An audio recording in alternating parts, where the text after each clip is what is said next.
هو اللہ احد، اے محبوب صلی اللہ علیہ وسلم تم ارشاد فرما دو، ان سب کو بتا دو کہ وہ اللہ اکیلا ہے، یکتا ہے، تنہا ہے۔ وہ اللہ ایک ہے نہیں ہے اس کا معنی، قل هو اللہ احد کا مطلب ہے اکیلا ہے، تنہا۔ ایک کے بعد تو پھر دو آ سکتا ہے نا، اکیلے والی تو بات ہی نہیں، تنہا، ایبسولوٹ ون، ایک ہی۔ اللہ الصمد، اللہ بے نیاز ہے۔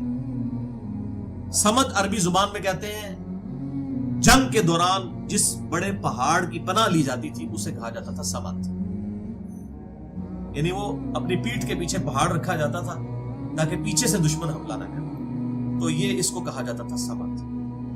کسی کا محتاج نہیں، سب اس کے محتاج۔ لم یلد ولم یولد، نہ اسے کسی نے جنا ہے نہ اس نے کسی کو جنا ہے۔ اور پھر اس کے بعد جو اگلی بات ہے وَلَمْ يَكُنْ لَهُ كُفُوًا أَحَدٌ، اور کوئی ایک بھی اس کی ٹکر کا نہیں ہے، کوئی ایک بھی اس کا ہم پلہ نہیں ہے، ایسی اس کی شان۔ یہ ہے ٹچ سٹون آف تھیولوجی، یعنی خدا کے ایک ہونے کی کسوٹی۔ جو اس ٹیسٹ کو پاس کر جائے وہ خدا ہے، اور خدا کے علاوہ، گاڈ کے علاوہ، اللہ کے علاوہ کوئی اس ٹیسٹ کو پاس ہی نہیں کر سکتا۔ اور میں یقین کریں اگر مجھ سے آپ پوچھیں نا، سب سے زیادہ حیران کن چیز میرے لیے جو ہے، سب سے زیادہ حیران کن چیز اللہ کی کوالٹیز میں، وہ اس کا ہمیشہ سے ایگزسٹ کرنا ہے، ہمیشہ سے ہونا۔ یہ سب سے بڑی بات ہے، انسان کی عقل دنگ رہ جاتی ہے۔ باقی ساری چیزیں تو آپ کہیں گے قدرتیں ہیں، لیکن یہ چیز کہ خود سے ہونا اور ہمیشہ سے ہونا، یہ ہے سب سے بڑی چیز۔ تو یہ سب سے بڑی کوالٹی ہے کہ وہ ایور ایگزسٹ کرتا ہے۔ اور اس کے بعد کوالٹی یہ ہے کہ وہ جو چیز بناتا ہے وہ کریشن ایکس نہیلو ہے، جسے ہم اردو میں کہتے ہیں عدم محض سے وجود بخشنا۔ آپ کے پاس لکڑی تھی، آپ نے کاٹ کے فرنیچر بنایا، تو لکڑی تو ایگزسٹ کرتی تھی نا، اسی لکڑی کو توڑ کر فرنیچر بنا لیا۔ اس کو کہتے ہیں تخلیق کرنا۔ تو خالق آپ بھی ہیں، میں بھی ہوں، اور لوگ بھی ہیں، کسی نہ کسی درجے میں خالق ہیں۔ یہ چیزوں کی تخلیق کرتے ہیں، یہ بال پوائنٹ بھی کسی نے تخلیق کیا، یہ لیپ ٹاپ پہ جس پہ میری ریکارڈنگ ہو رہی ہے ویب کیم کے ذریعے، یہ بھی کسی کی تخلیق ہے۔ لیکن مٹیریل اسی کائنات سے لیا، کسی نے یہ مٹیریل خود نہیں بنایا، لیکن خدا نے کریشن ایکس نہیلو کی، عدم محض سے وجود، کوئی چیز ایگزسٹ ہی نہیں کرتی تھی، اس نے میٹر کو بنا دیا۔ یہ جو first law of thermodynamics ہے نا، کہ میس اور energy can never be created nor be destroyed, یعنی میٹر کو، مادے کو نہ تو پیدا کیا جا سکتا ہے اور نہ اسے تباہ کیا جا سکتا ہے۔ اور اسی کو پھر آگے لے کر چلا وہ آئنسٹائن E=mc² والی ایکویشن، کہ انرجی ماس میں بدل سکتی ہے، میس انرجی میں بدل سکتا ہے۔ یعنی لکڑی آپ جلائیں گے تو وہ آگ میں کنورٹ ہو جائے گی، وہ ضائع نہیں ہوتی ہے، وہ اس دوسری فارم میں چلی جاتی ہے energy. Total energy remains the constant. لیکن اس کا بھی ابھی تک ایک جز ہی حل ہوا ہے کہ میس کو آپ انرجی میں کنورٹ کر سکتے ہیں، یعنی لکڑی کو جلائیں، میس ہے، اس سے آپ انرجی بنا لیں، لیکن وہ جو آگ بن گئی اس سے دوبارہ لکڑی بنا سکتے ہیں؟ نہیں۔ ایکویشن کہتی ہے پاسبل ہے، لیکن فزیکلی کوئی نہیں یہ بھی کر سکا۔ لیکن خدا کو دیکھیں، روزانہ اربوں ٹن لکڑی بنا رہا ہے، سورج کی روشنی اسی ہیٹ کے ذریعے میس بنا رہا ہے، فوٹو سنتھسس کے ذریعے پتے اپنی خوراک تیار کرتے ہیں، ایک بے قدر بیج آپ زمین میں بوتے ہیں اور 6 ارب گنا بڑا درخت بن جاتا ہے۔ وہ کہاں سے خوراک لے رہا ہوتا ہے؟ زمین سے لیتا ہے، پھر سورج کی روشنی، وہی ہیٹ وہ درختوں کی لکڑی میں سٹور ہو جاتی ہے، جس کو ہم پھر جلا کے پھر دوبارہ اس سے ہیٹ لے لیتے ہیں۔ خدا تو کر رہا ہے، تو کوئی بیوقوف ہی ہوگا جو کہے گا یہ خود بخود ہو رہا ہے، اور جو بھائیوں کام کرنے سے نہیں ہو سکتا وہ خود بخود کیسے ہو سکتا؟ اگر کوئی سمجھتا ہے یہ خود بخود ہو رہا ہے تو ہم زمین و آسمان کے سارے انٹلیکچوئلز کو دعوت دیتے ہیں کہ ایک انڈا آپ کو دیتے ہیں، ایک انڈا، اس انڈے کو توڑ کر آپ کو دیتے ہیں، بس توڑ دیتے ہیں انڈا، آپ کو یہ نہیں کہتے کہ انڈا بنائے، انڈا تو کوئی نہیں بنا سکتا۔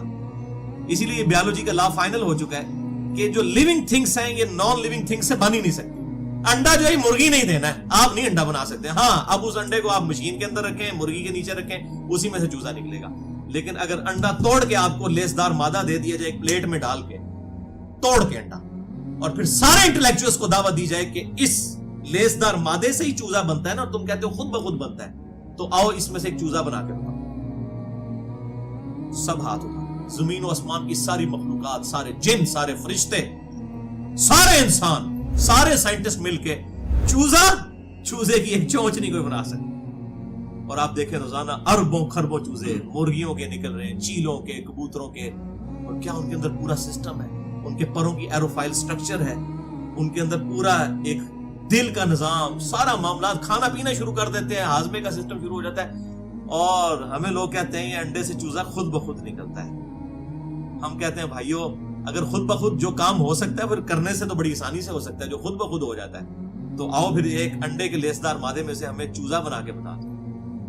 تو بھائیو یہ کرنے سے کبھی بھی نہیں ہو سکتا, نہ یہ خود بخود ہو رہا ہے, یہ اس ایک اللہ کے ہونے کی وجہ سے ساری چیزیں ایگزسٹ کر رہی ہیں. تو یہ کریشن ایکس نہیں لو, عدم محض سے وجود, کوئی چیز ایگزسٹ ہی نہیں کرتی تھی اس کو بنا دی. تو یہ first law of thermodynamics جو ہے نا کہ matter can never be created nor be destroyed, اس کو بعض لوگ کہتے ہیں یہ جی بڑا شرکیہ قسم کا قانون ہے. یہ شرکیہ نہیں ہے بھائیو, یہ تو سائنس نے اپنی کمزوری مان لی ہے کہ ہم تو میٹر بنا ہی نہیں سکتے اور نہ اسے تباہ کر سکتے. یہ خدا کے ریفرنس سے نہیں ہے, یہ کہ جو چیز بن چکی ہے یہ ہم اس کو جتنا مرضی تباہ کرنے کی کوشش کریں یہ دوسری فارم میں بدل جائے گی. خدا کے لیے تو لا اپلائی ہی نہیں ہوتا. یہ مخلوقات کے اعتبار سے ہے کہ انرجی اور میس نہ تو پیدا کیے جا سکتے ہیں اور نہ تباہ کیے جا سکتے ہیں. یہ کریشن ایکس نہیں لو, عدم محض سے وجود اس ایک اللہ نے بخشا ہے چیزوں. یہ ہے انسان کی کسب پرسی کہ انسان ایک انڈے میں سے چوزا نہیں بنا سکتا. ابھی تو یہ بات ہی نہیں کر رہے کہ انڈا بنا کر لائیں, ایک بیج کوئی نہیں بنا سکتا. اگر بیج کو ڈیمیج کر دیا جائے اس بیج میں سے کوئی درخت نہیں نکال سکتا. اور درخت نکالا حقیر چیز, مٹی حقیر ترین چیز. یہ نہیں ہے کہ بیج آپ سونے میں رکھیں گے تو اس میں سے درخت نکلے گا. ہونا تو ویسے یہی چاہیے تھا کیونکہ اسی کے اوپر پوری کائنات چل رہی ہے نا. زمین پہ جتنی مخلوقات ہیں وہ زمین سے اگنے والی نباتات کی وجہ سے چل رہی ہیں, چاہے وہ جانور ہوں, چاہے انسان ہو, چاہے جتنی مخلوقات ہوں, زمین سے اپنی خوراک لے رہے ہیں. اگر زمین اگانا چھوڑ دے تو آپ کی ساری ٹیکنالوجی فلاپ ہو جائے گی. تو یہ اللہ تبارک و تعالیٰ نے یہ سارے معاملات کی. اس پہ میرا مسئلہ نمبر ہے 103, اللہ تعالیٰ کی طرف سے رزق کی تقسیم اور مسئلہ تقدیر کے حوالے سے. وہ جسے شوق ہو تو دیکھ سکتا ہے کہ اللہ تعالیٰ کس طرح مخلوقات کا اٹلانٹک کے اندر, پیسیفک اوشن کے اندر, بحر الکائل اور بحر اوکیانوس کے اندر اور انڈین سی کے اندر کروڑوں لاکھوں ویل مچھلیاں اور باقی مچھلیوں کی خوراک وہ پوری کر رہا ہے. ایک نارمل ویل مچھلی جو ہے نا اس کی ایک وقت کی خوراک جو ہے وہ 500 کلو گرام گوشت ہوتا ہے. یہ چھوٹی میں ویل مچھلی کی بات کر رہا ہوں. اور جو بڑی بڑی ویل مچھلی ہیں نا پیسیفک اوشن میں, بحر الکائل میں, ایسی مچھلیاں بھی ہیں جو 11 افریقن ہاتھیوں کے برابر ایک میل مچھلی ہے. افریقہ کا ہاتھی آپ کو پتہ ہے کتنا بڑا ہوتا ہے, 11 ہاتھی جوڑے جائیں تو ایک ویل مچھلی بنتی ہے. ایسی بڑی بڑی ویل مچھلیاں ہیں. اور بھائی ان کا رزق کون پورا کر رہا ہے؟ نہ کوئی بزرگ پورا کر سکتا ہے, نہ کوئی فرشتہ پورا کر سکتا ہے, نہ کوئی پیغمبر پورا کر سکتا ہے, نہ کوئی جن پورا کر سکتا ہے. یہ ایک اللہ ہی سارے رزق کو چلا رہا ہے. الحمدللہ, بہت پورا فرمانے